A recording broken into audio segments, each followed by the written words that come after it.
Oke, sudah tahu? Yuk. Ya, Bu. Nah, sekarang ada pertanyaan lain lagi nggak? Selain pemilihan lokus penelitian dan juga pemilihan responden dan teknik pengumpulan data responden. Eh, saya Bu mau tanya, kalau yang tadi kan mungkin ada alternatif ya Bu, kalau yang bitu-bitu melalui deep interview, itu Betul. kira-kira berapa responden ya Bu, kalau lewat deep interview minimalnya? Minimal sebenarnya kalau in-depth interview tergantung dari populasinya, tergantung dari besarnya bisnis tersebut.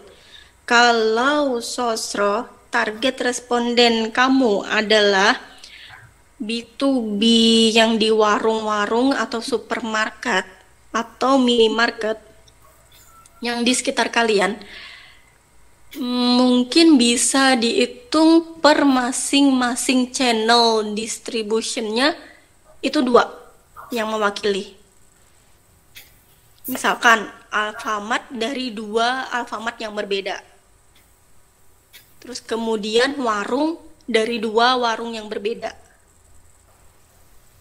Terus kemudian kalau kalian mengambil bisnisnya B2C, sosro, di mata konsumen yang suka meminum sosro, nah itu biasanya disebar saja 100 responden. Iya Bu, makasih Bu.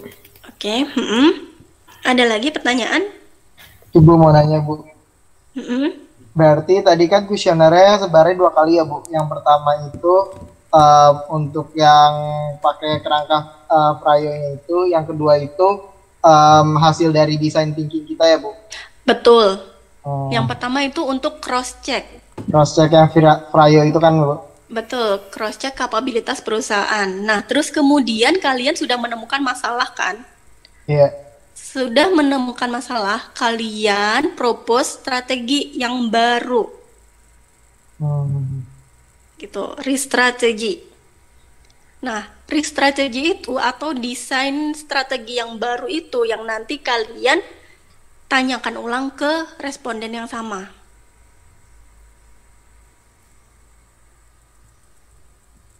Itu yang namanya test drive. Oh ya, Bu. Oke. Ada lagi?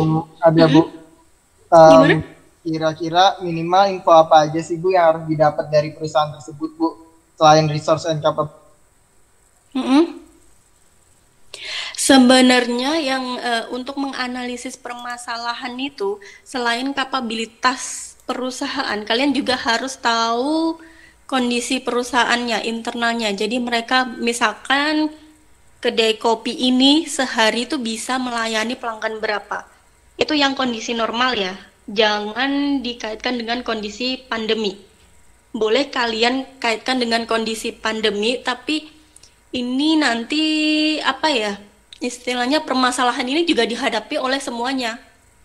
Jadi kemungkinan ini bukan core inti permasalahan yang dihadapi, yang bukan core permasalahan yang diakibatkan oleh kurangnya kapabilitas atau kurangnya strategi dari perusahaan, akan tetapi memang karena ada dampak dari pandemi, akhirnya mereka jadi turun. Itu nanti nggak akan objektif hasilnya. Oke, jadi dibandingkan dengan kondisi normalnya saja mereka. Biasa melayani pelanggan berapa, terus kemudian persepsi dari pelanggannya. Misalkan, oh saya suka nih karena atmosfernya enak. Oh saya suka karena rasa kopinya otentik.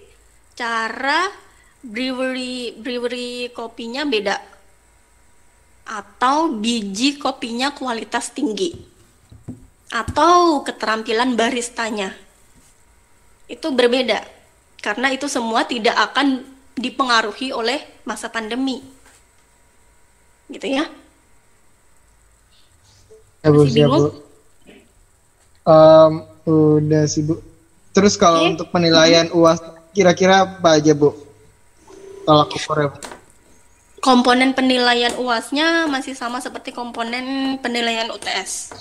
Jadi orisinalitas ide kalian, Terus kemudian proses identifikasi permasalahan, terus kemudian kecocokan antara identifikasi permasalahan dengan strategi yang kalian usulkan. Dan juga ada penyampaian ide-ide kalian. Kreativitas. Oke. Kasih Bu. Ada lagi yang mau ditanyakan? Bu mau bertanya, Bu. Siapa dulu? Sok. Iqbal. Saya Bu mau bertanya. Bentuk pengerjaannya ini dalam format makalah atau PPT ya, Bu? Dua-duanya. Baik, makasih Bu. Oke. Novi, ada yang mau ditanyakan? Ibu mau tanya. Oke, siapa dulu? Saya, Bu. Kalau misalnya kan buat properti gitu kan, kalau B2C itu respondennya itu dari yang kayak pemakai atau kepuasan pelanggannya, berarti yang apa ya, yang menempati perum tersebut ya, Bu. Kalau misalnya yang menempatinya itu kurang dari 100 tuh, Bu, cuma sedikit, itu gimana, Bu? Nah, itu nggak apa-apa, itu pengecualian. Berarti sesuai dengan yang ada di lapangan gitu ya, Bu? Iya, sesuai yang ada di lapangan saja. Nah, terus kemudian kamu bisa juga ambil dari si pemilik rumah atau kafling yang ada di perumahan. Itu belum tentu si pengguna. Bisa saja itu rumahnya disewakan.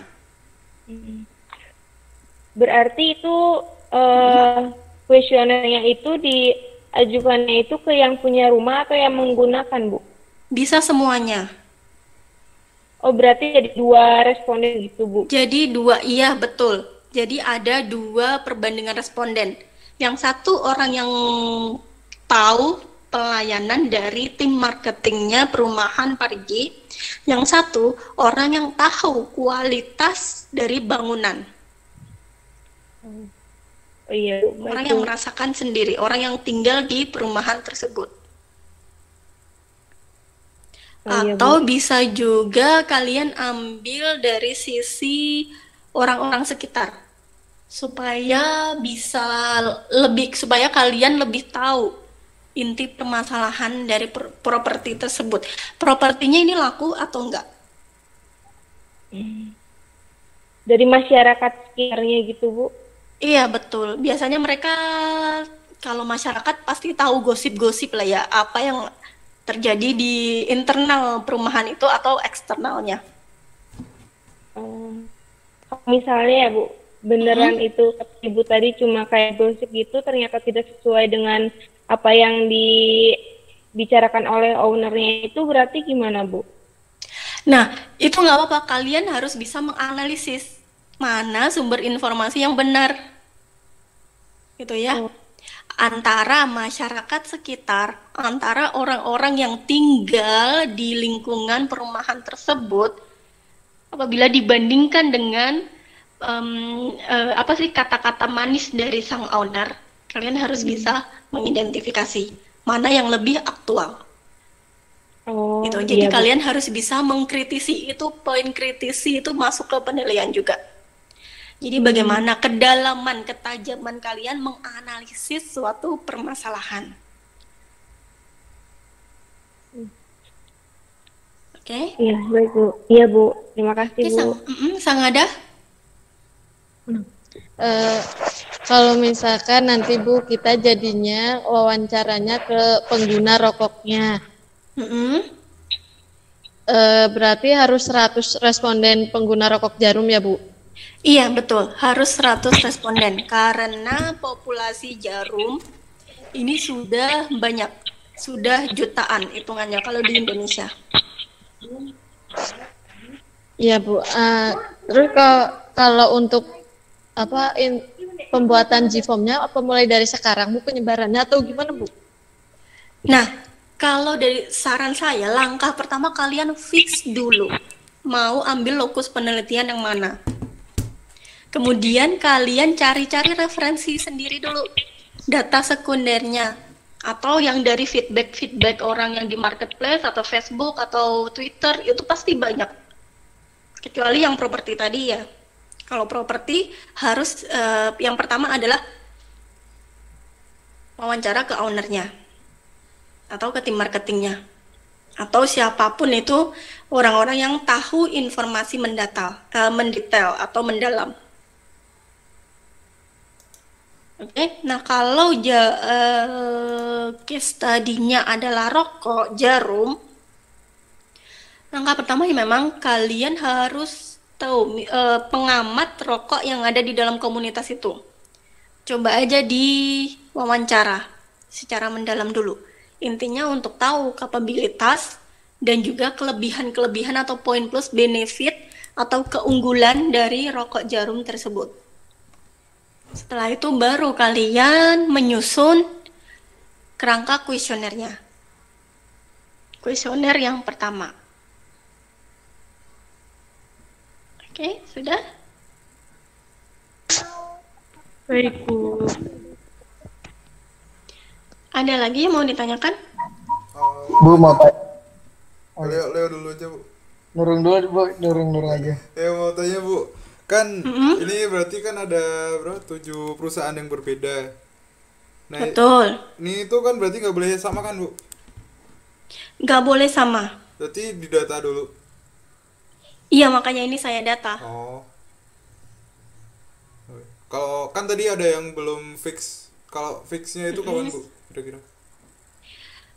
Sebenarnya itu tergantung kalian, karena kalau kalian membutuhkan waktu untuk fiksasi lokus penelitian saja 2 minggu, terus akhirnya kalian cuma butuh waktu 1 minggu untuk menyelesaikan itu semua kerangka pengerjaan proyek UAS ini, hasil nilai UAS kalian nggak akan maksimal. Jadi dikembalikan ke diri kalian masing-masing saja. Oh iya. Baik, Bu. Lebih cepat, lebih baik. Atau setelah coaching ini kalian sudah fix, nanti Siap. langsung. Siap, Bu. Oke, coaching selanjutnya sudah harus langsung membahas konten. Sudah harus ada progres. Iya, Bu. Oke. Oke. Ada lagi, Leo? Ini Bu, terkait yang permasalahan Bu. Nah, kalau itu kan kalau yang B2C berarti kita tuh permasalahannya tentang komunikasi pemasarannya atau boleh tentang pemasarannya aja gitu Bu? Atau gimana Bu? Gimana? Boleh tentang komunikasi pemasaran atau tentang apa? Iya, permasalahannya Bu, identifikasi masalahnya Bu. Karena ini mata kuliahnya adalah strategi pemasaran bisnis. Jadi, jangan coba-coba menggali informasi permasalahan tentang keuangan. Iya. Oke? Yang related saja ke mata kuliah pemasaran. Berarti lebih ke marketingnya gimana gitu ya, Bu? Marketingnya boleh, distribusi channelnya itu termasuk kan ke 7P. Oh iya. Iya, maksud. Oke. Jangan sekali-sekali menggali permasalahan tentang SDM. Itu nanti akan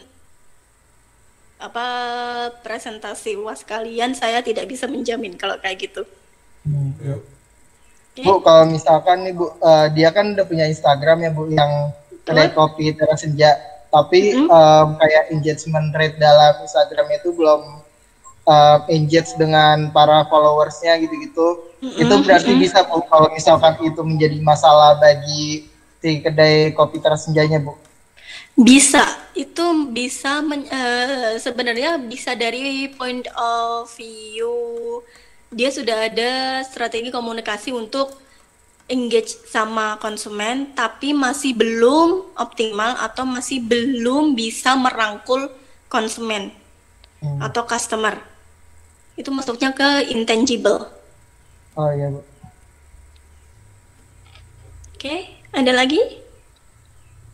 Oh iya, kalau yang terkait kapabilitas tadi, misalkan saya nyebutnya di kedai kopi atau di coffee shop yang lain atau di distro, ini misalkan ada barista